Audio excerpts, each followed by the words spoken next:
Halo Fitnessmania, selamat datang di Dunia Dirai. Kali ini saya kembali lagi mengulang untuk kebermanfaatan daripada latihan beban ya. Saya cepat aja untuk sekedar biar teman-teman bisa gunakan durasi waktu ini dipakai buat dipotong, nanti bisa jadi kebutuhan mungkin sekedar hanya cuma apa ya, kayak semacam info yang singkat gitu ya, buat di media, sosial media apapun juga silahkan ya. Saya langsung aja dulu ya. Yang pertama, nomor satu adalah teman-teman, aktivitas yang paling underapresiasi kalau berbicara olahraga adalah latihan beban, karena setiap kali olahraga asosiasinya selalu kardio. Nah, latihan beban, teman-teman sekali lagi tidak boleh salah paham. Jangan selalu semata-mata asosiasinya di kepala kita bahwa latihan beban itu tujuannya hanya untuk gede-gedein otot sekedarnya, atau sekedar untuk keren-kerenan, atau mungkin hal-hal lain. Tapi sesungguhnya latihan beban adalah sebagai berikut fungsinya. Satu, latihan beban ternyata bisa bikin kita jadi nggak gampang cepat lapar. Satu. Dua, latihan beban adalah bisa membuat kita bisa makan nasi, makan roti, makan mie-nya jadi bisa jatahnya jadi lebih banyak. Tiga, latihan beban bisa membakar bakmi kita, nasi kita, roti kita, dan kawan-kawan termasuk kerupuk dan keripik. Latihan beban, nah teman-teman tahu ya, sekali lagi orang banyak mau sedot lemak, tapi lemak terjadi karena kebanyakan karbo yang menjadi lemak, makanya latihan beban bisa sedot gula. Keempat, selanjutnya 1, 2, 3, 4, 5, 6 ya Des ya. Yang keenam, latihan beban ternyata nggak akan membuat kita jadi terpleset atau jatuh di tangga atau di kamar mandi. Ketujuh, latihan beban akan membuat gula darahnya menjadi lebih stabil. Latihan beban ternyata bikin kita nggak pikun. Latihan beban ternyata bikin kita jadi lebih kreatif, jadi lebih banyak ide.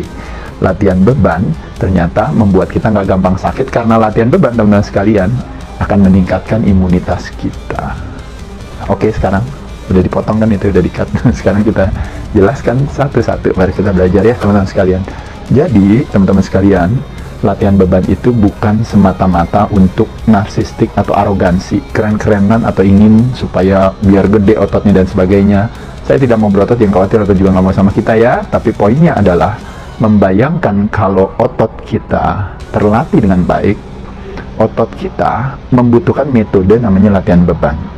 Nah, latihan beban membuat otot kita menjadi terlatih dengan baik, dan akhirnya fungsi daripada otot sebagai yang disebut yang namanya metabolic defender, teman-teman sekalian. Karena otot itu berpengaruh kepada namanya kemampuan kita menjaga yang namanya pemegang saham daripada komposisi tubuh kita tidak runtuh. Otot dikencangkan, yang terangsang kekuatannya tulang. Kalau tulangnya kuat, memungkinkan kita geraknya tetap normal meskipun usia kita semakin lama semakin tua. Dan pada saat itulah otomatis kita bisa menurunkan potensi terjadinya, kalau teman-teman yang disebut namanya resistensi insulin. Itu karena apa? Karena balik lagi adalah karena kalau kita geraknya sedikit, lemaknya tinggi, biasanya itu akan relate dengan permasalahan metabolic syndrome. Apakah nanti mulai dari tekanan darah, gula darah, performa jantung, permasalahan-permasalahan yang lainnya teman-teman sekalian gitu ya. Nah, jadi oleh sebab itu, itulah gunanya latihan beban. Kenapa latihan beban dibikin, saya katakan tadi, bermanfaat untuk tidak gampang lapar? Karena balik lagi teman-teman, ingat yang saya sering katakan, yang membuat kita lapar adalah bukan karena kita belum makan, tapi karena kita baru habis makan karbo. Nah, ketika kita latihan beban, maka otomatis tidak terjadi lonjakan gula darah yang terlalu tinggi, apalagi latihan bebannya setelah kita makan ya, setelah melakukan aktivitas makan yang banyak, ada waktu sedikit ya kita melakukan gerakan. Makanya kenapa orang bilang habis makan kok bisa banyak aktivitas gerak. Nah, kalau gerakan tersebut melibatkan otot, maka otot memungkinkan kita untuk bisa menurunkan gula darah tadi. Makanya kenapa di sini akan nyambung dari si membuat tidak lapar. Karena apa? Karena lonjakan gula darah yang terlalu tinggi pada saat turun otomatis akan membuat badan memberikan instruksi untuk jadi lapar, lemas, dan ngantuk kan itu ya. Dan hal itu nggak akan terjadi ketika pada saat gula darahnya mau terlalu naik sama teman-teman, nanti habis itu dipakai oleh siapa? Oleh otot kita gitu ya. Jadi balik lagi teman-teman sekalian, yang membuat akhirnya karbo menjadi lemak itu kan, teman-teman tahu strateginya kan adalah bahwa kita makan karbo, kalau orang bilang karbo penjahat ya Mas Ade atau nggak baik, sebenarnya nggak gitu, tapi kelebihan karbo. Nah, jadi selama karbo digunakan, dimanfaatkan oleh badan kita sebagai energi dan sebagai nutrisi, maka kelebihannya jadi berkurang. Makanya kenapa otomatis instruksi hal tersebut tadi, terjadi penurunan gula darah yang terlalu tinggi dan sebagainya, karena mungkin pilihan makanannya, karbonya nggak dicampur, karbonya di depan dan sebagainya. Kalau kita latihan beban, memungkinkan kita bisa meminimalkan yang namanya kondisi tersebut. Nah, makanya kenapa tadi saya katakan tadi, latihan beban bisa membantu situasi itu. Yang kedua, memungkinkan kita untuk bisa makan nasi atau jatah makan karbo jadi lebih banyak. Kenapa? Karena balik lagi kayak yang saya katakan tadi, the more muscle, the more calorie kita bakar. Bisa bakar bakmi, balik lagi saya katakan tadi, jawabannya adalah kenapa? Karena aktivitas yang bakar gula paling efektif dalam waktu yang paling singkat, yaitu adalah latihan beban.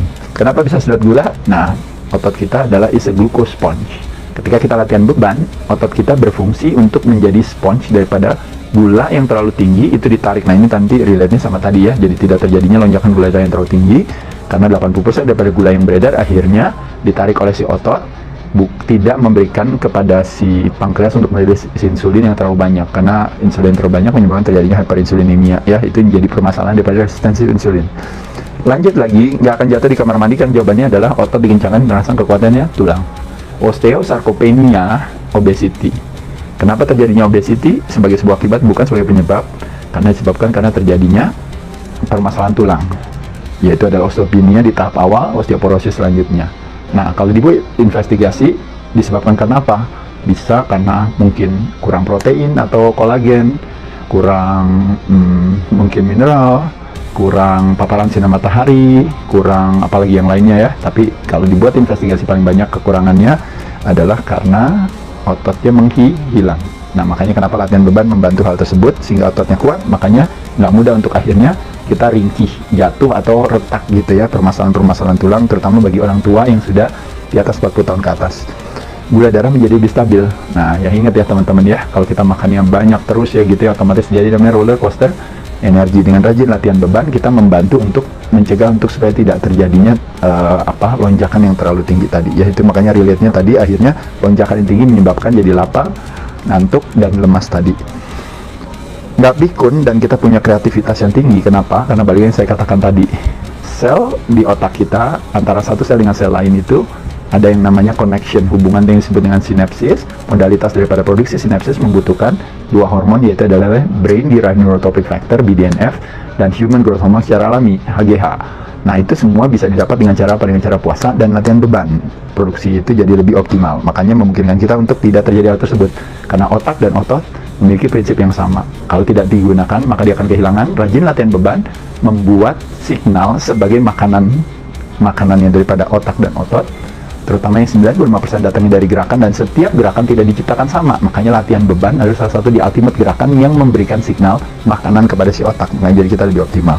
Dan yang terakhir teman-teman sekalian adalah, kalau melakukan yang namanya pengencangan massa otot, kita juga menciptakan suasana di badan kita yang memungkinkan kita untuk bisa membuat yang namanya imunitas sistem kita juga menjadi lebih kuat. Yang saya katakan tadi, muscle is a metabolic defender, kalau teman-teman tahu.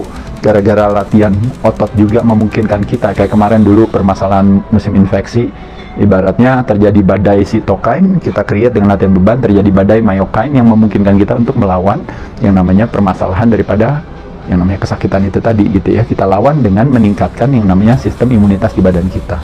Jadi otot salah satu juga kunci daripada punya kualitas daya tahan tubuh yang lebih baik. Demikian teman-teman sekalian, jadi otot bukan semata-mata hanya buat sekedar gedein otot, sifatnya intimidatif, buat keren-kerenan, seolah-olah arogan, atau bahkan cenderung narsistik. Nah, tujuannya sebenarnya adalah lebih kepada justru dia yang menolong kita untuk punya kualitas kesehatan dan daya tahan tubuh yang lebih baik. Semakin kita lebih sehat, semakin kita lebih bermanfaat. Kurang lebih itu, teman-teman, semoga bermanfaat. Dadah.